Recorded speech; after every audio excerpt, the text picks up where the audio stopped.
তোমাদের মনে আছে পরীক্ষা আমি তোমাদের পরিচয় করে দিয়েছিলাম আমার ছাত্র এবং শিক্ষক জয়দেবের সাথে, জয়দেব দেব।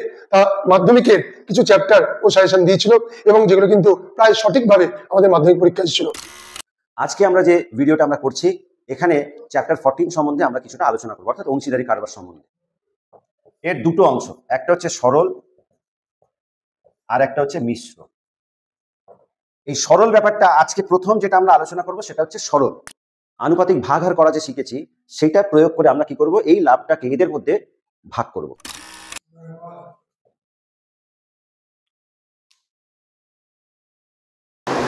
দেখো এখানে চ্যাপ্টার 14 যেটা আমরা করাচ্ছি তার 6 নম্বর কোয়েশ্চেনটা এখানে আমি লিখেছি। এই অঙ্কটাতে কি আছে বলছে, 3 বন্ধু যথাক্রমে 8,000 টাকা, 10,000 টাকা এবং 12,000 টাকা সংগ্রহ করে এবং ব্যাংক থেকে কিছু টাকা ধার নিয়ে একটি ব্যবসা শুরু করে। এরা নিজেরা দিয়েছে এত টাকা করে এবং কিছু টাকা ব্যাংক থেকে এরা ধার করেছে। বছরের শেষে তারা দেখলেন 13,400 টাকা লাভ হয়েছে। সেই লাভ থেকে ব্যাংকের বছরের কিস্তি 5,000 টাকা শোধ দেওয়ার পর, আচ্ছা এইটাকে আমরা কিস্তিটা যেটা লেখা আছে এটা হচ্ছে ইনস্টলমেন্ট, আমরা যদি বলে থাকি তাহলে ইনস্টলমেন্ট বলতে পারি। অর্থাৎ যে অংশটা ব্যাংক থেকে নিয়েছে, যে টাকাটা ধার নিয়েছিল তার বিনিময়ে কি হচ্ছে, ব্যাংকে একটা ইনস্টলমেন্ট দিতে হচ্ছে প্রতি বছরের শেষে, সেটা হচ্ছে 5,000 টাকা। দেওয়ার পর বাকি টাকা তারা মূলধনের অনুপাতে ভাগ করে নিলেন। তাহলে প্রশ্ন হচ্ছে লভ্যাংশ থেকে কে কত টাকা পাবে। এই যে অঙ্কটা যেটা আছে, প্রথম যেটা করব আমরা, মোট লাভ হয়েছে 13,400 টাকা, তার থেকে প্রথমে এই ইনস্টলমেন্টটা দিয়ে দেবে, ব্যাংকে ইনস্টলমেন্টটা ফিরিয়ে দিচ্ছে, অর্থাৎ 5,000 টাকা ব্যাংকে ইনস্টলমেন্ট দিয়ে দেবে। তাহলে অবশিষ্ট লাভ কত পড়ে থাকলো, তাহলে অবশিষ্ট লাভ 13,400 থেকে 5,000 টাকা বাদ দিই, তাহলে 8,400 টাকা থাকলো। এই টাকাটা অবশিষ্ট লাভ থাকলো, অর্থাৎ ইনস্টলমেন্ট দেওয়ার পর যে টাকাটা পড়ে থাকলো লভ্যাংশ, এইটা তারা কি করেছে, নিজেদের মূলধনের অনুপাতে ভাগ করেছে। অর্থাৎ তাদের মূলধন কত ছিল, 8,000 টাকা, 10,000 টাকা এবং 12,000 টাকা। তা আমাদের প্রথম কাজ কি হবে, এই মূলধন যেটা আছে তাদের অনুপাত নির্ণয় করা। তাহলে মূলধনের অনুপাত কত হচ্ছে,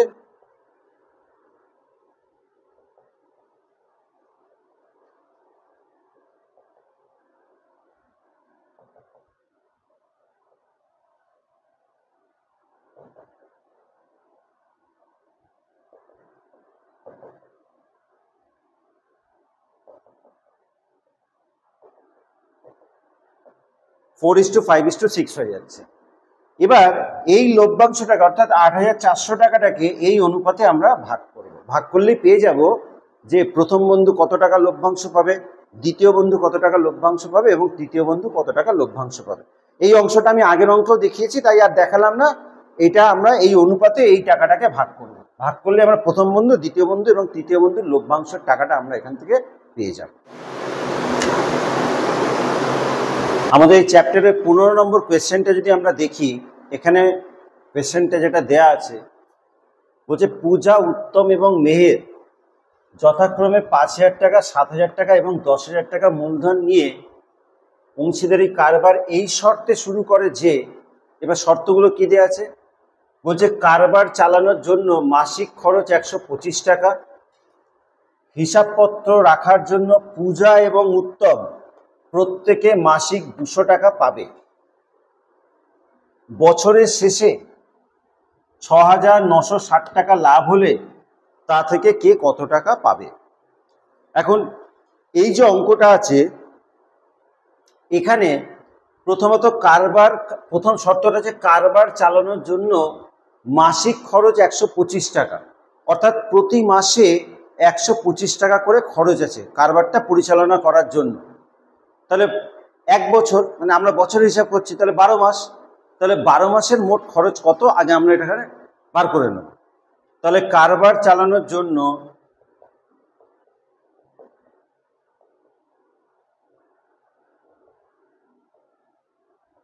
বছরে মোট খরচ কত হচ্ছে 125 গুণ 12, তাহলে হয়ে যাচ্ছে 1500 টাকা।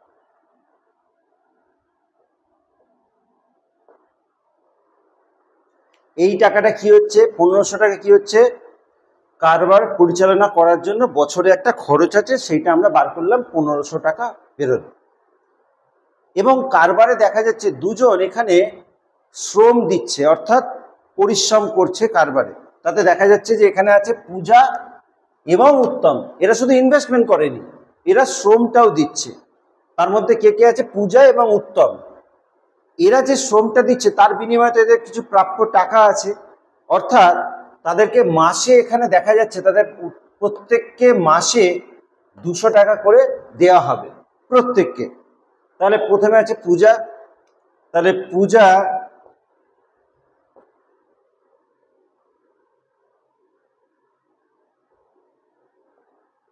কাজের জন্য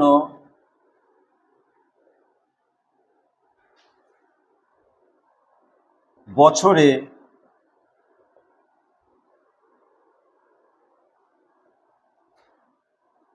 টাকা পাবে, বা এটাকে আমরা মাইনেও বলতে পারি, কারণ 200 টাকা করে প্রতি মাসে মাইনে পাচ্ছে। তাহলে কত পাবে, 200 × 12, তাহলে 2400 টাকা। একইভাবে উত্তমেরও ক্ষেত্রে সেম হচ্ছে, তাহলে উত্তম কাজের জন্য বছরে টাকা পাবে, তাহলে 200 × 12, তাহলে এও 2400 টাকা পেল।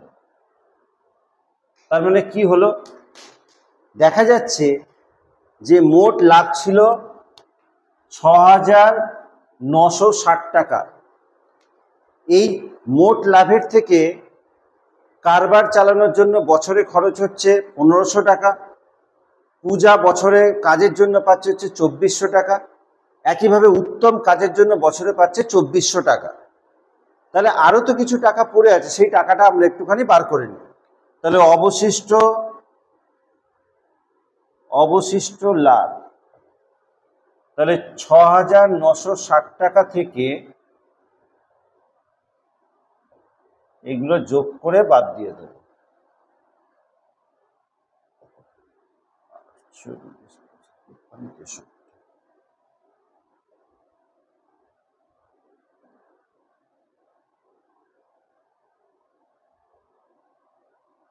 তাহলে কত পড়ে থাকছে, অবশিষ্ট লাভ কত পড়ে থাকছে, 660 টাকা, এটা অবশিষ্ট লাভ পড়ে আছে। কি ছিল এখানে, এই অবশিষ্ট লাভটা কি হবে, এই অবশিষ্ট লাভটা কি হবে, এদের মূলধনের অনুপাতে ভাগ হবে। যে অবশিষ্ট লাভটা পড়ে থাকলো 660 টাকা, সেটা কি হবে, এদের মূলধনের অনুপাতে ভাগ হবে। অর্থাৎ পূজা, উত্তম এবং মেহের যে টাকাটা ইনভেস্ট করেছিল কারবারে, সেই মূলধনের অনুপাতে কি হবে, এই অবশিষ্ট লাভ অর্থাৎ 660 টাকাটা ওদের মধ্যে ভাগ হবে। তাহলে পূজা, উত্তম ও মেহেরের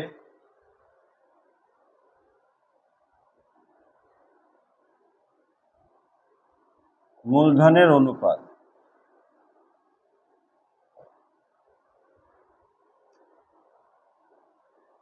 5000 = 7000 = 10000, 5:7:10। এবারে কি হলো, এই 660 টাকাটা এই অনুপাতে তাহলে এদের মধ্যে ভাগ হবে। তাহলে 660 টাকা থেকে পূজা কত ভাবে বার করব, উত্তম কত ভাবে বার করব, আর মেহের কত ভাবে বার করব।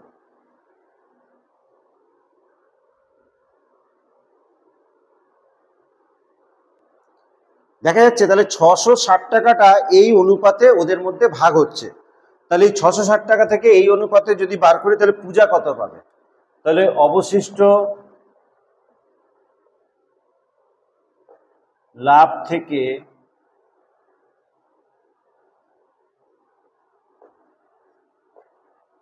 পূজা পাবে 660 গুণ 5/22।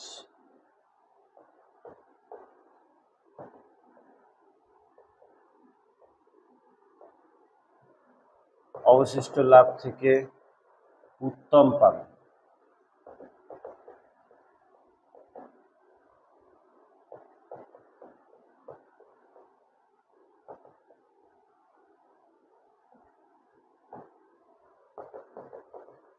মেহের পাবে।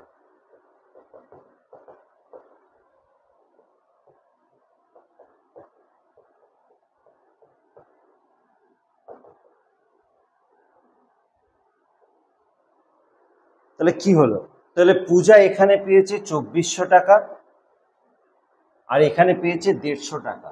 তাহলে এই দুটো আমরা যোগ করব। তাহলে পূজার প্রাপ্ত মোট টাকা 2400 যোগ 150, তাহলে 2550 টাকা। একইভাবে উত্তমের প্রাপ্ত মোট টাকা 2400 210, তাহলে 2610 টাকা। আর মেহেরের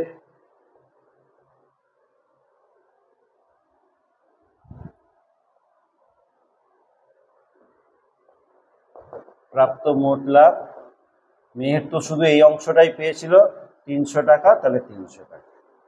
তাহলে এখানে আমরা অঙ্কটা কি পেয়ে গেলাম? তাহলে দেখা যাচ্ছে পূজার প্রাপ্ত মোট লাভ কত হয়ে গেল? 2550 টাকা। উত্তমের প্রাপ্ত মোট লাভ হলো 2610 টাকা এবং মেহেরের প্রাপ্ত মোট লাভ হয়ে গেল 300 টাকা। ব্যাস। এই যে আমরা যে অঙ্কটা করেছিলাম সেম প্যাটার্নের কোয়েশ্চেন তোমাদের চ্যাপ্টার 14-এর 1 নম্বর, 2 নম্বর এবং 4 নম্বর প্রশ্নটা আছে। আমরা একইভাবে এই 3টে অঙ্ক সলভ করতে পারবো। এবার আমরা যেটা দেখিয়েছিলাম সেটা হচ্ছে লাভের ক্ষেত্রে বলেছিলাম। এখানে তোমরা দেখবে যে লাভও আছে, আবার দুটো অঙ্কে এরকম লোকসানও আছে। লাভ যেভাবে বন্টন হচ্ছে লোকসানটাও আমরা সেভাবেই বন্টন করব। এবং এরপরে আমরা যেটা দেখব 3 নম্বর যে প্রশ্নটা, 3 নম্বর প্রশ্নটা আমরা এবার দেখব। এটাও অনেকটা একই রকম ভাবে, ওখানে একটু কথার একটু ঘোর পেয়ে, সেটা আমি একটুখানি তোমাদেরকে বলে দিচ্ছি। এই যে 3 নম্বর যে অঙ্কটা ছিল, এর আগে আমরা যেটা আলোচনা করছিলাম এখানে সরাসরি লাভের কথাটা বলা ছিল। এই অঙ্কটায় দেখো তোমরা কি লেখা আছে, শোভা ও মাসুদ মিলে 2,50,000 টাকার একটি গাড়ি কিনে 2,62,500 টাকায় বিক্রি করলেন। তার মানে কি হলো, 2,50,000 টাকায় গাড়িটা কিনেছিল দুজনে মিলে এবং বিক্রি করেছে কত টাকায়? 2,62,500 টাকায়। তাহলে দেখা যাচ্ছে যত টাকায় কিনেছিল তার থেকে বেশি দামে বিক্রি করেছে, অর্থাৎ এখানে লাভ হয়েছে। এই লাভটা অঙ্কের ক্ষেত্রে সরাসরি দেয়া নেই, আমরা কি করতে হবে, এই টাকা থেকে বিক্রয় মূল্য থেকে এই ক্রয় মূল্যটা বাদ দিয়ে দেবো, তাহলে আমরা লাভটা পেয়ে যাব। তাহলে লাভ কত হলো? 2,62,500 টাকা থেকে 2,50,000 টাকা বাদ দেব, তাহলে হয়ে যাচ্ছে 12,500 টাকা। অর্থাৎ এই টাকাটা লাভ হয়েছে, সরাসরি লাভ দেয়া ছিল না, এখানে আমরা বিয়োগ করে বার করে নিলাম, 12,500 টাকা লাভ হচ্ছে। এবার দুজনে যে মূলধন দিয়েছিল সমান টাকা দুজনে দেয়নি।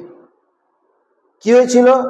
গাড়িটি কেনার সময় শোভা মাসুদের 1.5 গুণ টাকা দিয়ে থাকলে, শোভা মাসুদের 1.5 গুণ টাকা দিয়ে থাকলে, অর্থাৎ আমি যদি ধরে নিই মাসুদ 1 টাকা যদি দেয় তাহলে শোভা দিয়েছে 1.5 টাকা। মাসুদ যদি 100 টাকা দেয়, শোভা দিয়েছে 150 টাকা, অর্থাৎ 1.5 গুণ টাকা দিয়েছে। তাহলে প্রথম কাজ হচ্ছে আগে অনুপাতটা আমরা বার করে নেই। তাহলে কি করব? শোভা ও মাসুদের মূলধনের অনুপাত,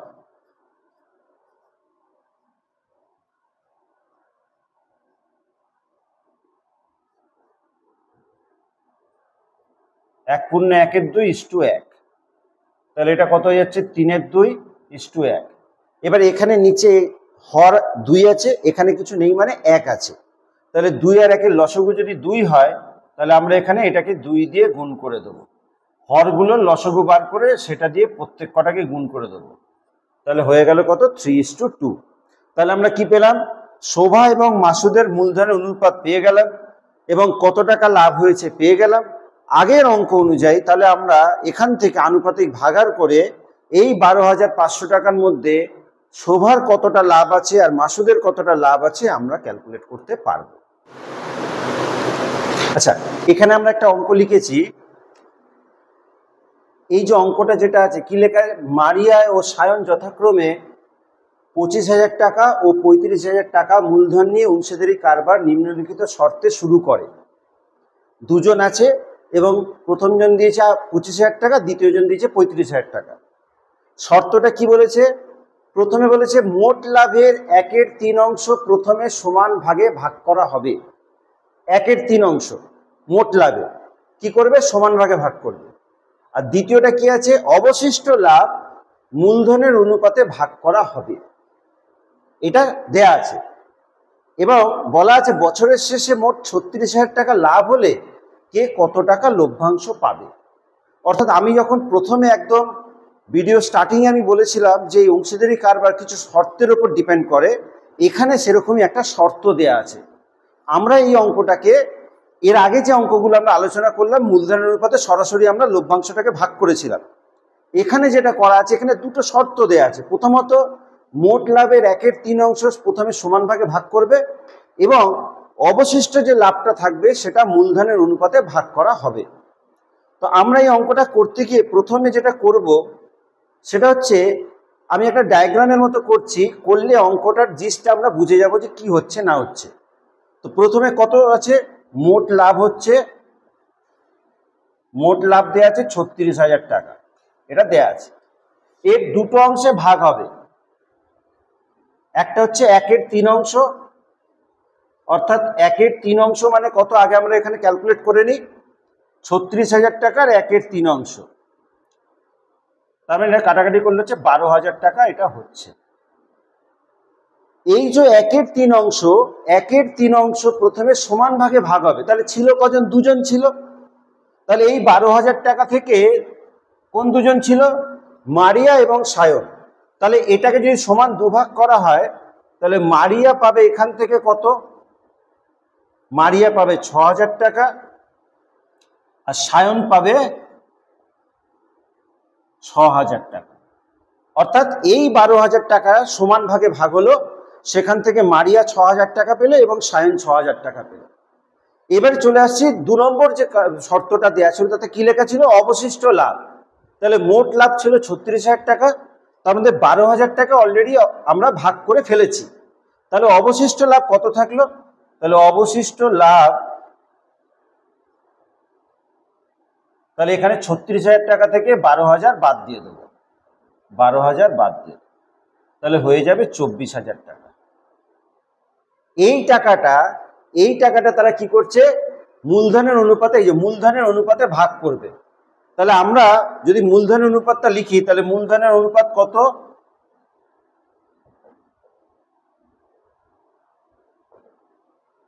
প্রথমে ছিল মারিয়া 25,000 টাকা, তারপরে ছিল সায়ন 35,000 টাকা, তাহলে 5:7 হচ্ছে। তাহলে মূলধনের অনুপাত হচ্ছে 5:7। তাহলে এই যে 24,000 টাকা যেটা আমরা পেলাম, এই টাকাটা থেকে এই টাকাটা 5:7 অনুপাতে ভাগ হবে। তাহলে এখান থেকে মারিয়া কত পাবে? 24,000, মারিয়ার অংশ হচ্ছে এইটা, তাহলে 5/12, তাহলে হয়ে যাচ্ছে 10,000 টাকা। এটা কে পেল? মারিয়া পেল। আর সায়ন কত পাচ্ছে? 24,000, সায়নের পার্ট হচ্ছে এটা, তাহলে 7/12,